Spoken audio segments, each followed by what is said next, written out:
عارف الجملة بتاعت work smart not hard؟ أنا بصراحة ما باحبهاش. في سنة 2012 كنت شغال في شركة وجالي كوميك كده على الفيسبوك من واحد صاحبي، الكوميك ده ضحك ناس كتير قوي بس الصراحة وجعني.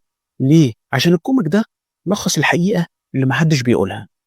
الكوميك ده كان عبارة عن إن في عامل بينقل صخور مربعة على أرض فيها ميول، العمال بيزقوا الصخرة زي ما هي.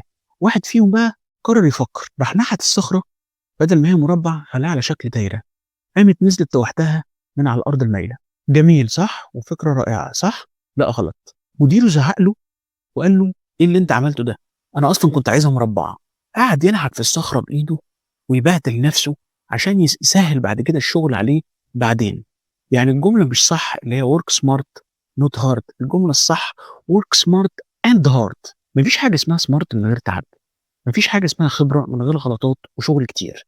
زي ما بيقولوا مفيش كواليتي من غير كوانتيتي، ومفيش سكسس من غير فيلير. انت شايف ان الشغل الذكي هو الحل ولا الشغل الجامد هو اللي بيجيب نتائج؟ قول لي في الكومنتات رايك، وسيب لي كلمة سمارت اند هارت لو مهتم تبني كارير حقيقي وتفهم الشغل صح. تابعني عشان في فيديوهات جاية هتغير مفهومك عن النجاح.